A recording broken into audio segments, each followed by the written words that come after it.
Namaste, everybody. As we have been doing these presentations for a long time already, this is our 139th presentation. We are happy to welcome Dr. Rashmi Kulkarni back.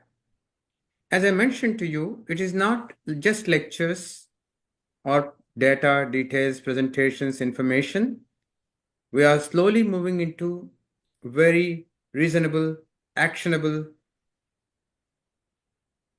suggestions that you can take from the latest science and improve your health. Fortunately, last week I was in Qatar with Dr. Rashmi Kulkarni, and she suggested that I must check my gut biome, a subject that she is very good at and an expert of and working well through a company as well as a scientist.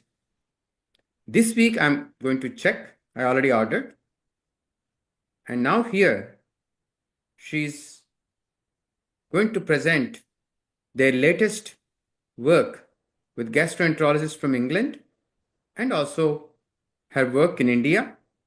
Hopefully, all of us can benefit from that kind of practical approach to adjust our gut microbiome to be a better one for better health. Dr. Rashmi Kulkarni, over to you.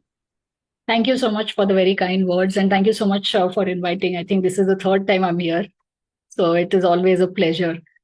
So I'm going to briefly take you back to the same concept of the microbiome and gut health, which I've already introduced. So this will be a slight refresher, but I'm going to explain it in a way where it's more practical, more usable, and highlight some of the top 7 mistakes that most people are making that absolutely destroy their gut health.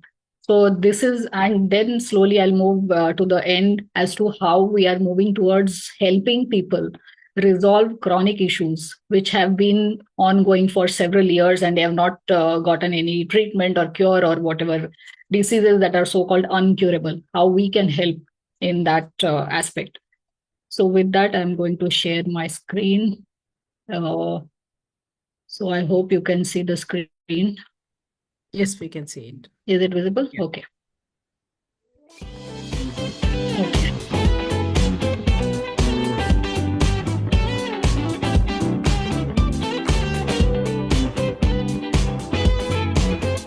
Okay. So I'm sure you already know me. This is the third time I'm presenting.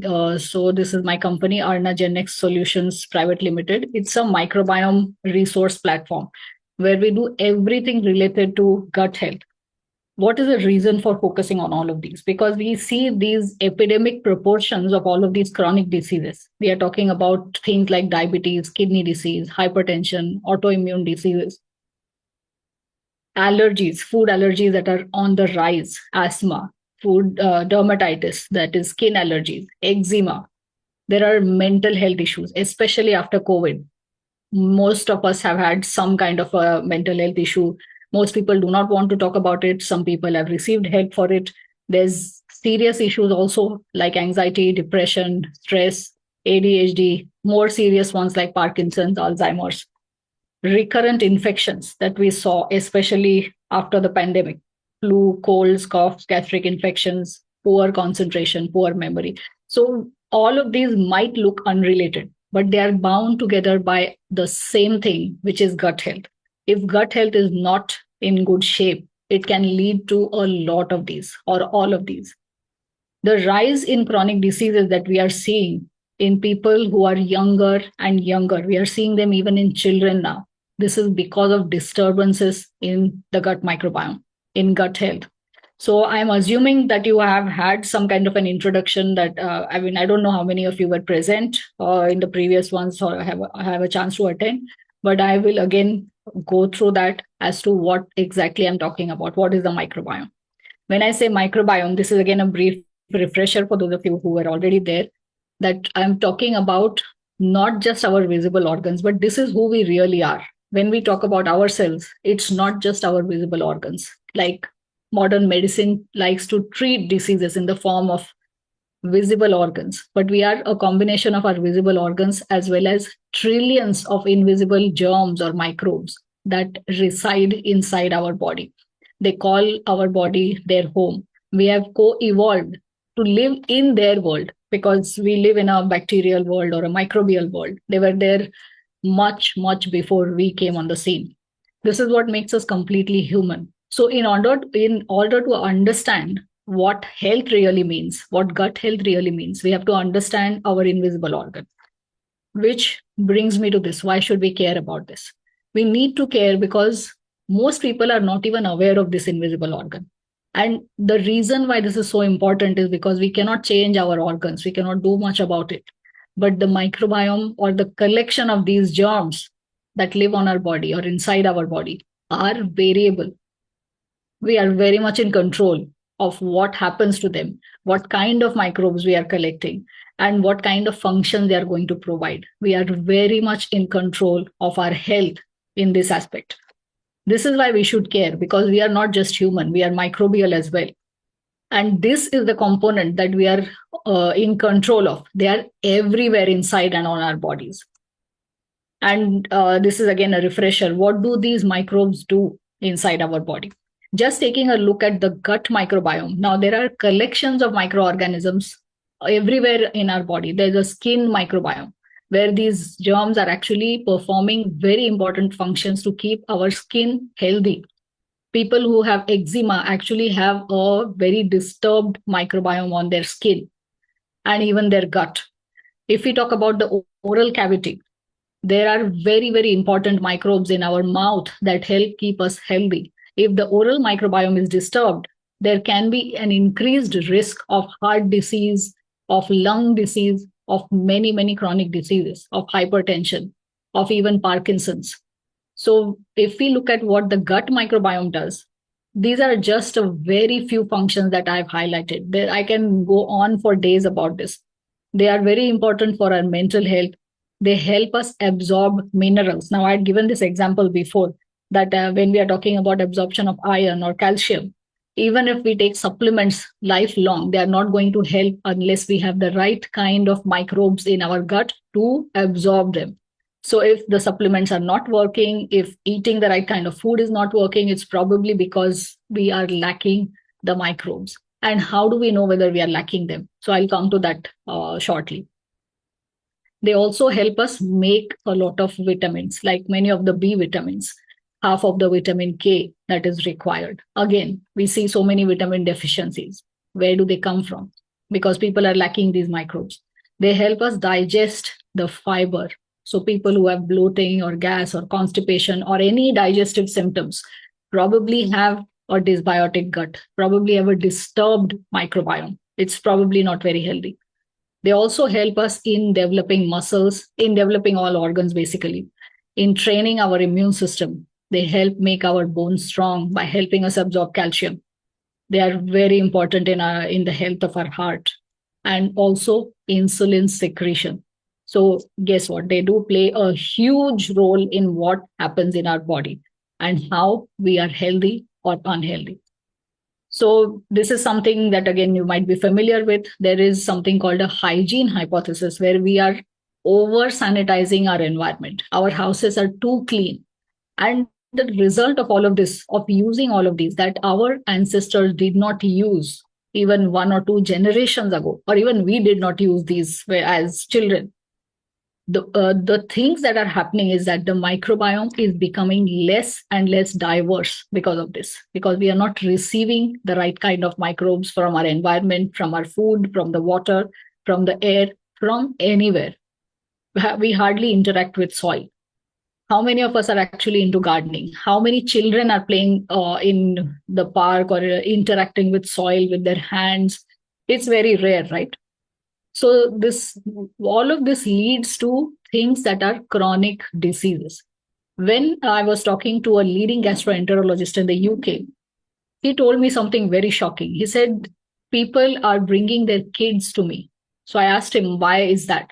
And he said, kids have something called ulcerative colitis, where there are ulcers in their intestine. It is an extremely painful condition. He was saying that children as young as 8 years old are coming to him with ulcerative colitis. Now, if I rewind 20 years ago, I don't remember people casually, just going to gastroenterologists so commonly. Was it so common to see any specialist for anybody? And when we were sick, it used to be fever or some stomach infection or something very simple that could be treated by a physician. But going to a specialist seems to be extremely common now. Everybody has gone to some specialist or the other, including children. And these children are coming from homes that are too clean. That is the problem. Because they're coming from homes that are too clean, because they live in a hygienic environment, they are developing ulcerative colitis, which is extremely difficult to treat. How do we know about all of this? We know this from studies that were done on germ-free mice. So these mice were raised in an environment for several generations without any microbes. So they were completely sterile. From these experiments done on mice, there are many, many different types of experiments done on these. Scientists now know that they have many, many things that cause problems or chronic diseases. Like they cannot absorb nutrients from the food they eat. They have intestines that are very less developed, not completely developed. They obviously have vitamin deficiencies because they don't have the germs. Their immune system does not develop properly. And they're very sensitive to pathogens. So when we talk about all of that, let us see what are the top 7 mistakes that lead us on this path of chronic diseases by destroying the gut microbiome. The first one that I'm going to talk about is the right intention, yet we have poor nutrition. Everybody I ask, everybody will tell me that I eat very healthy food. How is it that they still have chronic diseases? If people are eating healthy, if people are exercising, if they are doing everything right, how is it that majority of the people in their 40s, 50s already have a chronic disease? This is because the basics of nutrition are completely forgotten. What we have learned in school is completely forgotten. When we eat foods like this, we have bloggers posting like methi pulao. So the name itself sounds like it might be very healthy. But when we actually look at the contents, there are a few leaves of methi and a lot of carbs in the form of polished rice. This is not the kind of rice our ancestors ate. It is a very different kind of rice. It is cooked in a very different way, which is not the traditional way of cooking. The rice, people think that, oh, we need to remove the starch, so they throw the water away.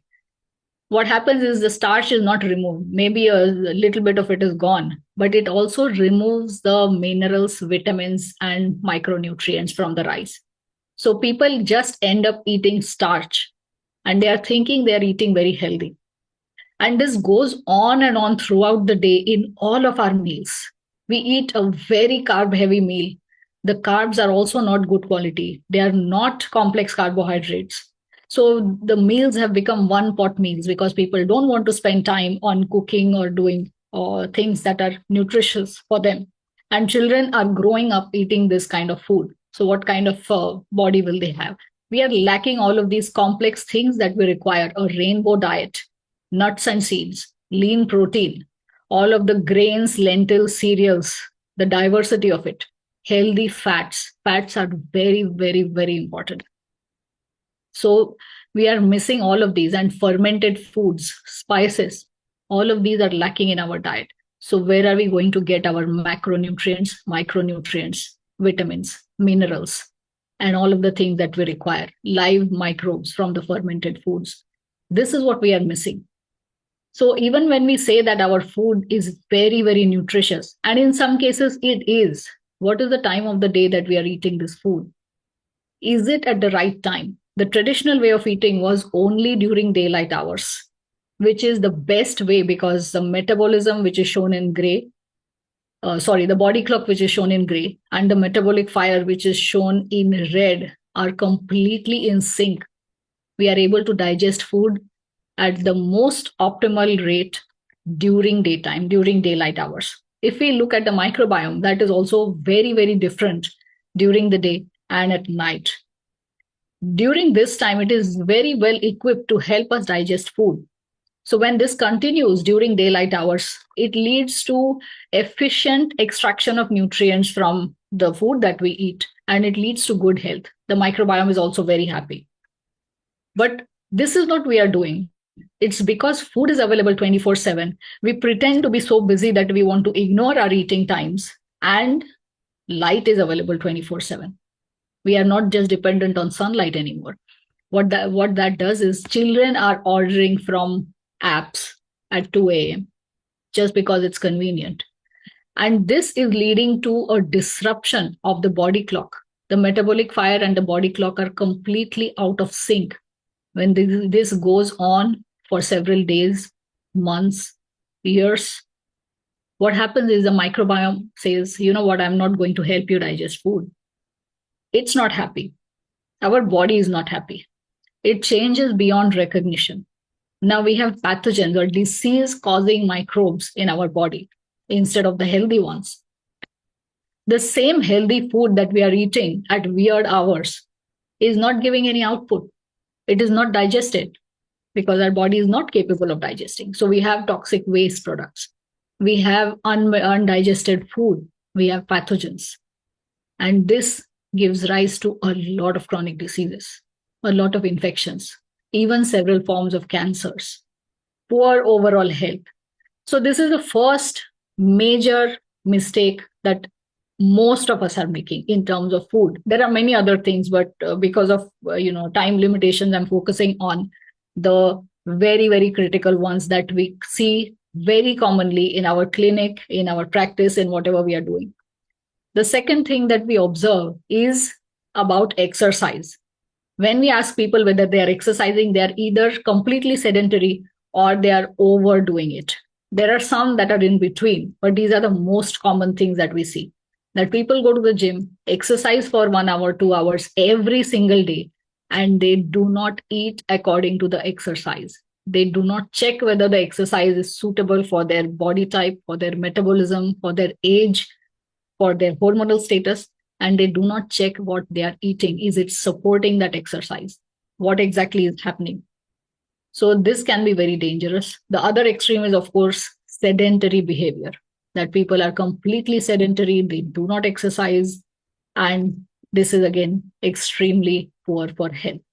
What ends up happening here is that when people do not exercise, there's something called lymphatic drainage, which is very, very important for our overall health.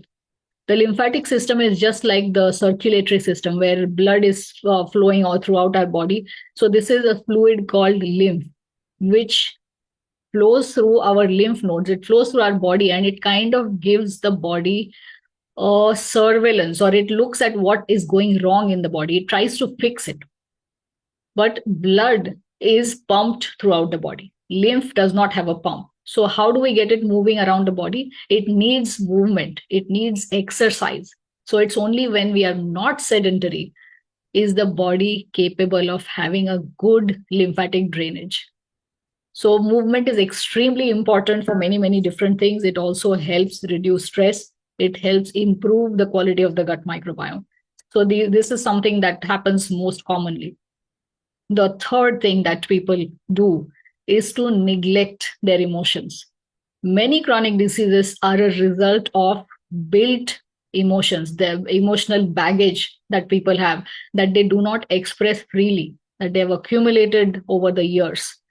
We hear this from all of the psychologists, all of the mindset experts that we work with, that people who have diabetes, people who have hypothyroidism, people who have many different kinds of chronic diseases have some even skin issues. People who have skin issues have insecurities or some things that they are not expressing for several years. So when we neglect our mind, we also neglect the fact that our emotions are coming from not just our brain, not just our heart, they are also coming from the gut microbiome. The gut is our second brain. It has 90% of our peripheral nervous system. That's a lot of neurons. So these feelings that we feel, the emotions that we feel, are actually chemicals that are made by our gut microbiome. So this is a very, very important consideration that we have to keep a check. We have to see whether we have emotional baggage. We have to do something about it. We have to see if our mental health is in good shape. because we are looking at these chemicals being expressed. So these are the ones that are really good for us. Majority of us are lacking either all of them, some of them, or they are very, very disturbed. Even in children, we see that they really have a dopamine burnout. Dopamine is a reward hormone. It makes us feel rewarded. Whenever we do something nice, we have a dopamine rush. It makes us feel like we are rewarded. What happens when we scroll on social media, when we scroll on Instagram Reels, for example, we burn that dopamine up.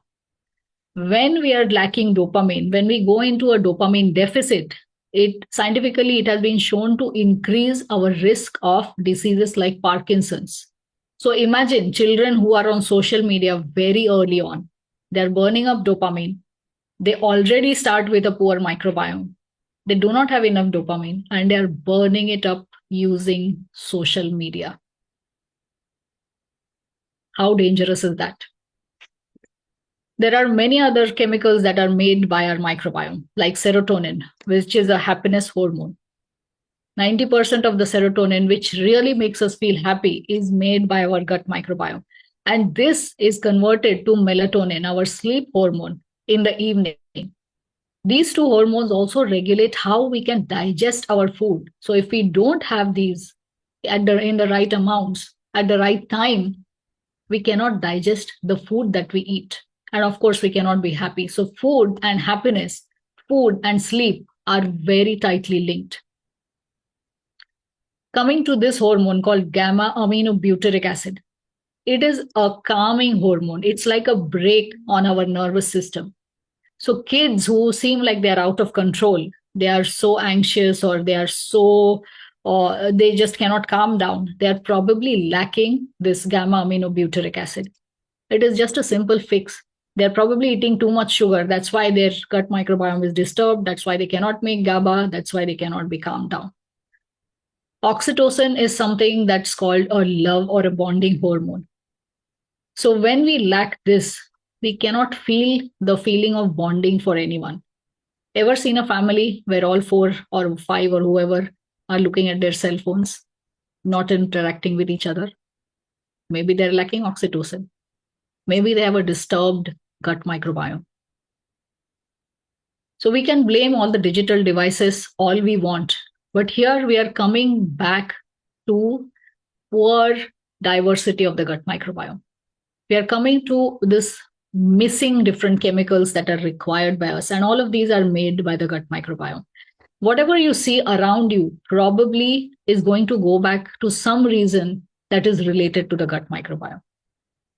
So look around you, see if you are seeing this in your family, any of these symptoms, any of the dopamine burnout, any of this lack of GABA, lack of the sleep hormone, lack of the happiness hormone, lack of the bonding hormone. The fourth thing that we very commonly see is the wrong sources of happiness. Who doesn't want to be happy? When I said that we are lacking the happiness hormone, we are lacking all of these hormones that should make us happy, satisfied, rewarded, calm, make us sleep very well. If they are missing, what do? We go for the wrong sources of happiness. What ends up happening is people reward their children with all kinds of things that are either materialistic, plastic toys, junk food, digital devices, or things that are actually very, very harmful for them. Screen time, because parents do not want to pay attention. Parents are so busy to look at their children. This is what ends up happening. Giving children wrong sources of happiness or doing this themselves. Parents also model this very much, and this ends up destroying the gut microbiome. Now, if you look at this picture, will you correlate this with chronic diseases like diabetes, like hypertension, like kidney disease, like cancers? Do people do that? Nobody correlates social media or the use of digital devices or the consumption of junk food. Maybe a little bit of this one, but people are still rewarding children with this. And this is leading to this epidemic of chronic diseases that we have. And I cannot imagine how many chronic diseases the next generation is going to have in the next 10 years. The fifth thing that I'm going to talk about is people are pretending to be too busy. Are we really busy? Are we productive? That is something we need to ask ourselves. We want to achieve a lot. We want to move to positions that are very lofty, very ambitious, but all of this comes at a heavy, hefty price, the price of our health. We are too busy to eat our meals on time. We are too busy to chew on our food. We are too busy for digestion to begin in our mouth. So, I want to tell a very simple story. This is about me. I had skin issues all my life. I had cystic acne till 2 years ago. Even in my 40s, I had huge cystic acne on my face, on my neck. It was very embarrassing. I was working on gut health and I had these issues. So when I talked to a doctor, Ayurveda doctor in my team, I told her I'm doing everything healthy, but I still have this. She asked me a simple question. How much time are you taking to eat your food? I told her 5 minutes because I usually try to do many things as I can during the day. And she said, there you go. You are not even initiating digestion.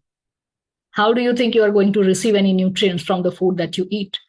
From that day, I started chewing my food, eating my breakfast, lunch, dinner. I was taking 20 minutes, even 30 minutes for each meal.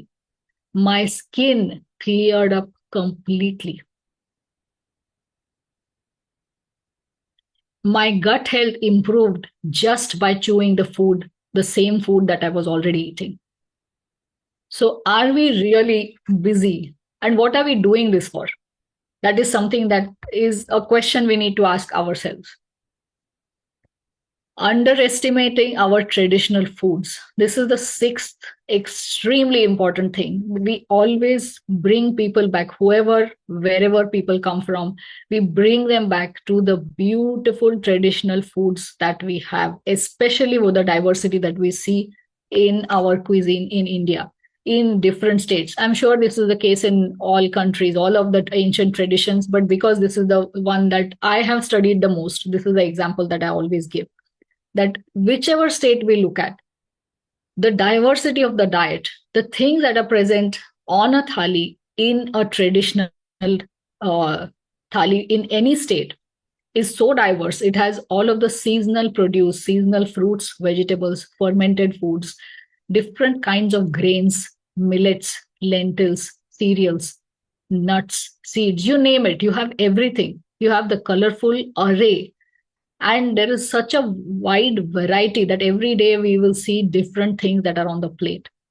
This is how we receive all of the nutrients that our body requires. But what we eat is very, very far from this tradition. All of these have been very carefully curated, very scientifically tested for centuries. If we look at the scientific reasons of any of these combinations, we can find very good reasons of why they are eaten in these combinations, why we add lemon juice to any dal. Dals are a very good source of iron. In order to unlock iron, we need vitamin C. When I started studying this, I was really shocked and amazed at the kind of knowledge we had in our traditional foods, in the traditional practices that we are very, very slowly losing out on. So this is something that is very much missing. Even if we tell people to eat a traditional diet, they go to something like one example I heard was traditional Marathi thali, Maharashtrian thali, that people said, oh, the potato curry and puris are in the Maharashtrian thali. Puris that are made of maida, refined flour, which was never a part of Indian diet. And potatoes, again, were not even indigenous to India. They came from outside. So that was not the traditional Maharashtrian thali. These are some examples of what kind of misconceptions people have. And then the one pot meals have completely broken down our nutrition. All of this leads to what we have already seen before, very low microbiome diversity, because we are just not feeding the germs. We are not feeding our body. We are not feeding the microorganisms that live in our body. This leads to very few kinds of microbes, very few numbers of microbes. They are not enough to train our immune system. They are not enough to perform all of the functions that our body requires. And when our cells are not happy, when our cells do not get the right kind of nutrients, it leads to inflammation. It leads to leaky gut. When we have inflammation anywhere in the body, a disease starts there. For example, if there's inflammation in the pancreas, it leads to diabetes. When we have inflammation in the brain, it leads to cognitive decline. Inflammation in the heart, it leads to heart disease. When we have a high diversity of the microbiome, when we have many, many different kinds of germs, they train our immune system. They lead to good health because our body gets what it requires. So this is something that is very much missing in most people. The seventh very important thing is social connections and community. So all of you are doing a wonderful job staying connected, and I'm very happy to see the kind of connections people are making. We also need connections in person. But what ends up happening is that we have this peer pressure of feeding people junk food that is not healthy. People need to have sweets. People need to have all of these junk foods. People need to have sugary sodas, juices, because that's the cool thing to do. Nobody wants to serve healthy food. Even when we visit other people, there's a pressure to consume foods like this. Socializing, yes, it's extremely healthy, but with foods like this, it's not. So this is something that we have to try and set healthy examples, healthy food, because socializing itself is very healthy. The act of interacting with other people helps us exchange microbes with other people who are around us, and this improves the diversity of the microbiome. So why not set the right kind of examples? Why not socialize with healthy food? Why have this pressure of socializing with unhealthy food in an unhealthy environment? So these are the top 7 mistakes that most people are doing. People are actually making majority of them. And these end up destroying the diversity of the gut microbiome. What can we do about it? Very simple things. We need more microbes in our lives, more numbers and more types of microbes, because it is our protective armor against all kinds of diseases, even cancers. 90% of cancers are preventable. So when we talk about a microbiome friendly lifestyle, these are the things that I've mentioned again and again, that outdoor activities extremely important for us. Eating a diverse diet that has all of the foods that I showed, rainbow diet, deep breathing practices to get enough oxygen. Even spirituality is extremely important for improving the gut microbiome. Meditation, and all of these have been scientifically shown. These are ancient practices that are shown in modern research, scientific research. Socializing, hydrating, consuming fermented foods, consuming fiber-rich foods, exercise, getting good quality sleep. All of these are extremely microbiome friendly practices. When we do all of those, they impact all 8 dimensions of wellness. We have seen this again and again, that people who come to us for weight loss or for something completely unrelated, when we focus on their gut health, we will only focus on their gut health. It resolves all aspects of their life, including what they do at work, how they perform at work, how they feel, their chronic pains. So if we look at all of these things that are happening now, how can we correlate this to the microbiome? How can we treat all of these? We are seeing younger and younger and younger individuals that are suffering from heart attacks. It doesn't have any age limit now. It is striking all age groups. It impacts 1,000 people a day. If we talk about the kind of allergies that people have, we have not seen these before. Lactose intolerance, gluten intolerance. 60% of Indians suffer from milk intolerance. And this, we can get rid of this lactose intolerance by focusing, or this even gluten intolerance, by focusing on the gut microbiome, by recovering the gut microbiome to normal levels. If we talk about diabetes, the rates of diabetes are rising very rapidly. India is nearly the diabetes capital of the world. It has 69 million cases that are diagnosed. So an endocrinologist was telling me that there are 10 times more people who are undiagnosed everywhere, who have diabetes, but they do not know they have it. Type 1 diabetes is also very high in children. Even type 2 is quite high in children now. They are getting type 2 diabetes. Cancers are also extremely, they are a lot more common than they were before. 75,000 kids diagnosed with cancer in just India every year. When we look at all of these chronic diseases, we go back to what we can do now. Can we test something? Can we test how the gut health is? So we use microbiome testing for that. Microbiome testing, it's a test where we sequence the microbes that are present in the gut, majority of the microbes. There are different kinds of microbiome testing. There's oral microbiome, there's gut microbiome tests, there are skin microbiome tests. So there are many things that can be done to figure out, especially for diseases. Now, if I tell you that if people have diabetes, what do they end up doing? They go to the doctor, they get their blood sugar levels checked, they get their insulin resistance tested, they see if they see what their levels of HbA1c are, and then they are put on a medication, maybe some diet that, oh, you cannot eat these sweets or carbs or whatever it is, and then they are on this medication for their entire life. It's the same for any kind of people who have blood pressure or on those medications for life.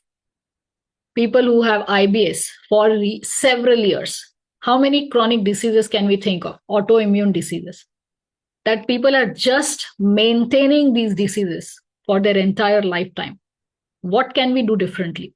When we see what is happening with the gut microbiome, when we test, when we figure out what are the majority of the microorganisms that are present in the gut, can we do something about it? So this is an example of a microbiome testing report. Now I talked about microbiome diversity. So here you can actually see it. This is a sample report where this person is completely normal, does not have any symptoms, did the microbiome testing out of curiosity, and this microbiome score came, it's okay, it's not great, it's not in the green range, not in the red range, it is okay, but there are no symptoms. But guess what? The microbiome testing actually showed presence of 3 pathogens, which this individual did not even know because the individual did not have any symptoms of it. Helicobacter is linked to gastric cancers. So there's a risk of developing gastric cancers if a person is testing positive for Helicobacter. There are these also that have impacts on health if they are in higher concentrations. So now the person knows that he or she needs to take care of these microbes. The microbiome has to be fixed and gut health needs to be improved to prevent anything from happening, to prevent these pathogens from causing any problems. So this is a normal person's report, and very deadly pathogens were found, identified in the microbiome testing. So I'll give you another example. Now, this is a person who came to us with autoimmune disease. The microbiome testing showed, now, curiously, the microbiome diversity here is not that high in a normal person. If you look here, the microbiome diversity is high. But guess what? In this sample, we found an overabundance of one type of bacteria. So this person had a diverse microbiome, but this one type of bacterium dominated. 83% of this person's microbiome was just one kind of bacteria. And guess what this is linked to? This is very strongly linked to inflammation. It is strongly linked to arthritis. When we saw this report, and we know this person is suffering from arthritis, we know this microorganism is very, very closely linked to people who are who have arthritis. So we told this person to come to us again, change the diet, help improve the microbiome diversity, and this is where we are at. So this is an example of how we can see correlations of the microbiome with diseases that people have. This is another example of a person who came to us with IBS. Now, irritable bowel syndrome is something that's extremely painful.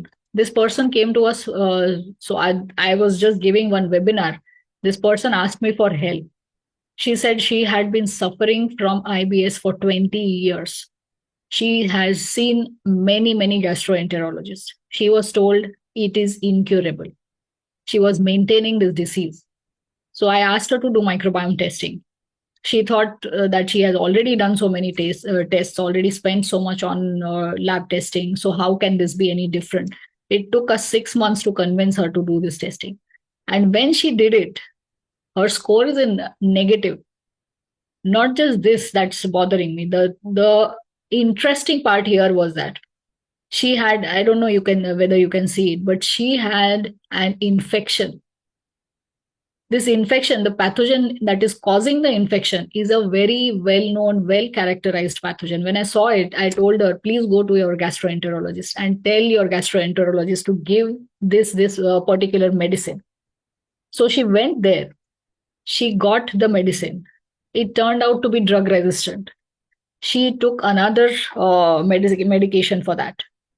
In 1 year, she was completely cured of IBS. She is extremely happy, healthy, and thriving. She went from this to her microbiome score was somewhere here when she retested. And she was able to eat whatever she wanted. She was lactose intolerant. She had severe diarrhea for 20 years. She was not able to eat whatever she wanted. She had very limited things that she could eat. And now she is able to eat everything that she wants just because she chose microbiome testing. She was able to identify the pathogen. She was able to identify what strains are missing, what are the missing bacteria that she needs. She was able to supplement them using just foods and some probiotic supplements. This is the power of microbiome testing. The reason why we recommend this and the reason why everybody should know about this is because there are many limitations in conventional lab testing, because the lab tests were developed several years ago and they are not that updated. This does not give us like a symptom based focus. It cannot detect the pathogen that was detected here. Is, although it is very well known, there are no tests to detect it directly. There are many false negatives if we try using conventional tests. There is no insight into the health of the gut microbiome. If it is imbalanced, we cannot see it using conventional lab testing or pathology tests.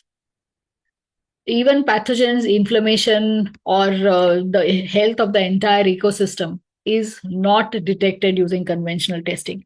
There are many false negatives. It lacks individual specific data because the tests are developed in a very generic basis. These are the limitations. This is why microbiome testing is so important. So this is just the last slide, but I do want to talk about other examples. These are our social media handles. We do a lot of podcasts on all aspects of microbiome or on gut health on our channel, Microbiome Superhero. And this microbiome test is something that, as Dr. Rao said, we highly, highly recommend. I got it done myself. And this is something that gives us insights into what is missing.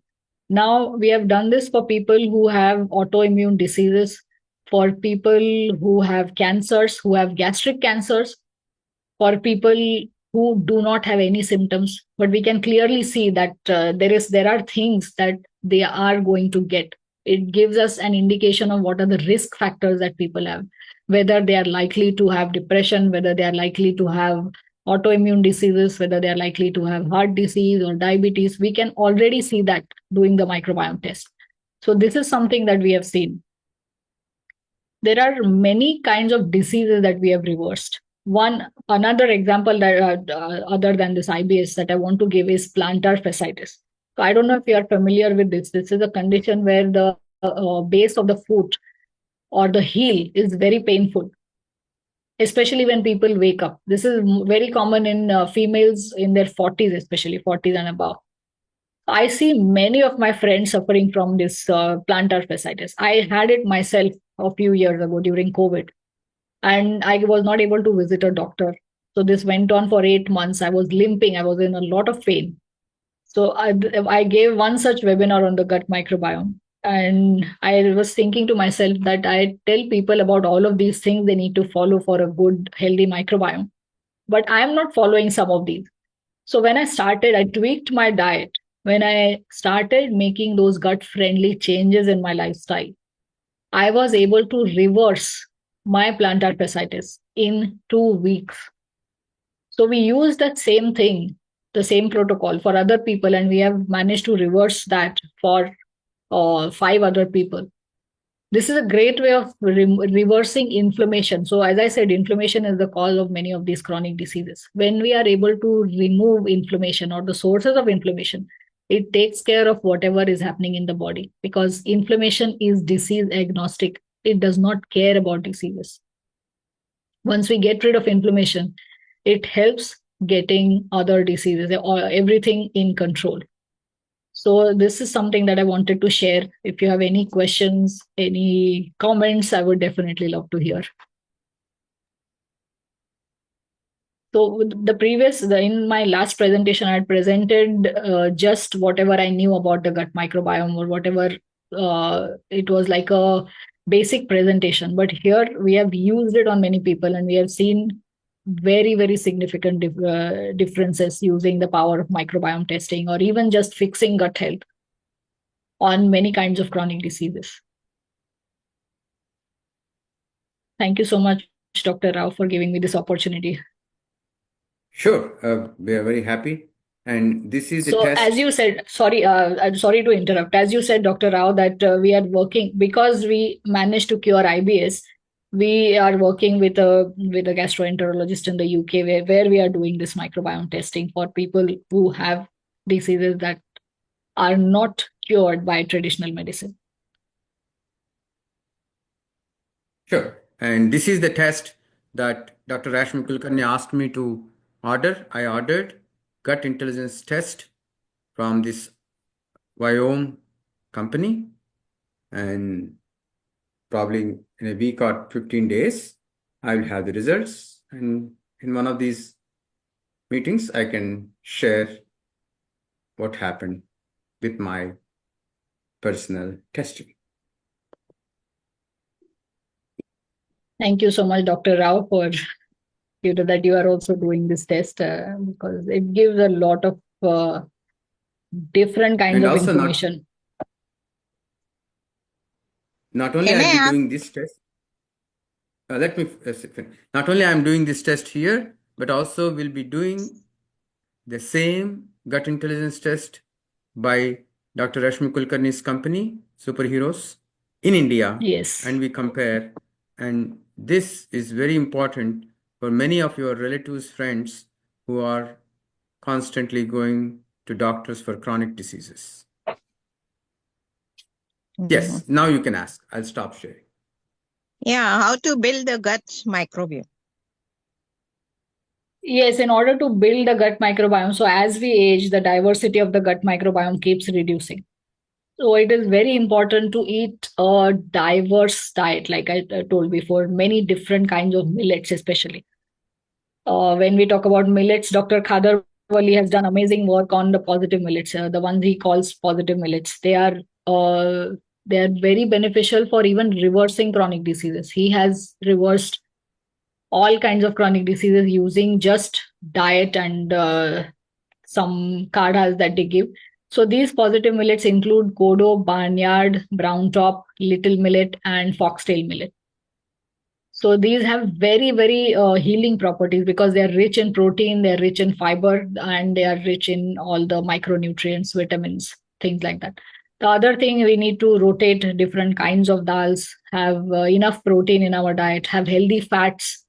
Healthy fats again is very important. Ghee is a rich source of, ghee is very healthy because it has butyrate. Butyrate is something that is food for our intestinal cells. So ghee is very healthy. It is amazing for gut health. The other things, like I showed on this last slide, was exercising regularly, meditating, getting good quality sleep, removing emotional baggage. Basically, that is extremely important to keep good gut health, because mental health and gut health are very strongly linked. Finding the real sources of happiness. Eating fermented foods. Now, when I say fermented foods, I'm not talking about idli, dosa, and dhokla, because they are cooked after the process of fermentation. So the live germs are not live anymore. They're killed during the cooking process. So I'm talking about things like yogurt, like kimchi, kombucha. There are many traditional Indian recipes as well, like Yeah. ambali, fermented millets, even overnight fermented rice, many different kinds of pickles, pickled vegetables and fruits. All of these are extremely healthy. And eating on time. Eating on time is again, Yeah. it's Okay. something so simple, but we tend to overlook Okay. simple things Another like thing, that. I get a lot of inflammation in the bones. Yes. As sorry, as a result of uh, past cancer, right? Okay. Like I'm still on the treatment. So, Okay. how to get rid of that? Does gut microbiome help in it? It has everything to do with inflammation, actually. Not just it Mhm. helps, it has to be fixed in order to get rid of inflammation. And people who have cancer, especially, I think I would highly recommend microbiome testing because people who have cancer have a very disturbed microbiome. And during the treatment, it is even more disturbed because the chemotherapy or radiation or whatever it is, the medications destroy not just our Medication own is cells. very, very strong. Yeah. Sorry? The medication is very strong. Yes, It's so the medication is not just heavy. going to destroy the cancer, it will also destroy the gut microbiome. So it needs even more support during this time to provide us the extra benefit of preventing inflammation. So the testing actually helps looking at the health of our gut microbiome so that it can be supplemented with at least probiotics. Okay. So tests like Viome, they provide personalized probiotics as well. That can really help for cancer, for people who are suffering from cancer or who are taking medications or things like that. Even how people respond to these cancer treatments is largely dependent on the gut microbiome, on the health of the gut microbiome. Okay. People who have a healthy gut microbiome respond much better to any kind of treatments. That's why Thank it you is so so much. important to focus on this. All right. Thank you so much. Thank you. So It was how can wonderful to hearing you. so how can one get the testing done here in USA?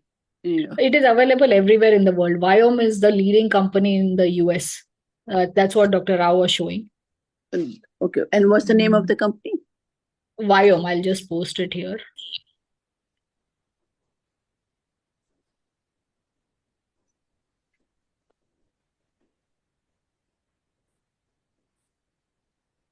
So, doctor, how is this test done? Through the blood testing? No, it's a stool test. So the company normally sends this kit to wherever the address is, to the home okay. address, and then the person has to collect the stool sample, put it in a small vial that they provide. It has a DNA Okay. stabilizer liquid in it, and then there's a courier service that picks it up as well. So I don't think I'm sure Viome also has the same procedure that we have. That's what we do in India and UK. So people don't need to So, go India anywhere. also, this Viome is there? No, in India we are doing the test, microbiome Oh. superhero. Oh, I'm India and right now UK we are in doing India. it. Okay, we do it in India. I can share the link. Yeah, kindly. Actually,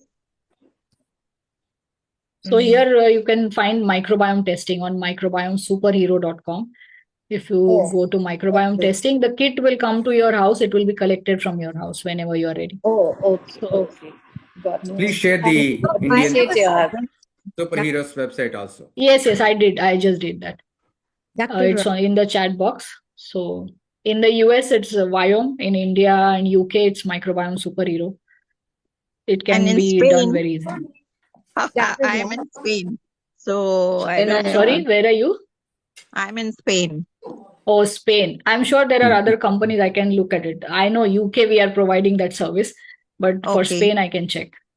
Right. Okay. Actually, Yeah. Dr. Rao, I have a suggestion if you are okay with it.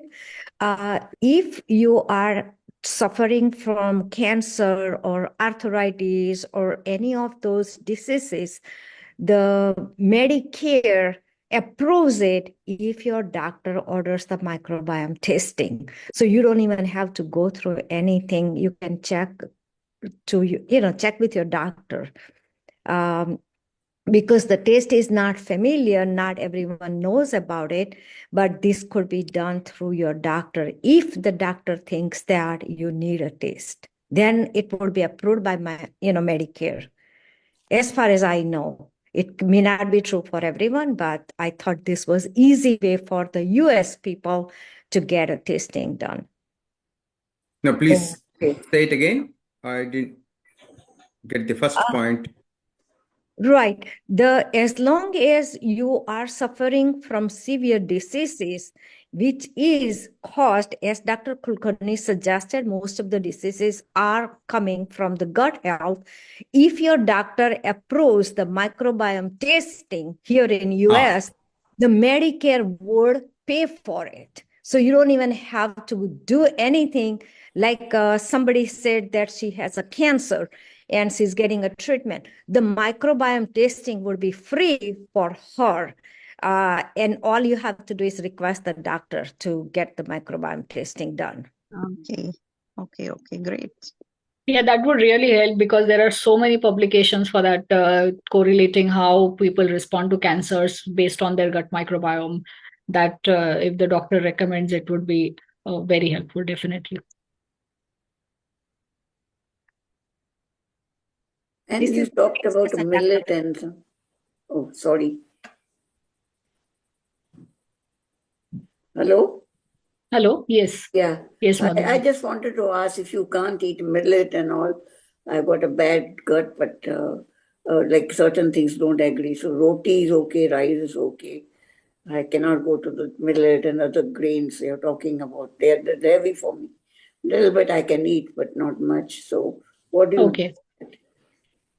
Yes, in order to fix health, if you go for this test by biome, they are going to tell you there will be a complete list of the foundational bacteria that are missing, bacteria, yeast, or whatever it is.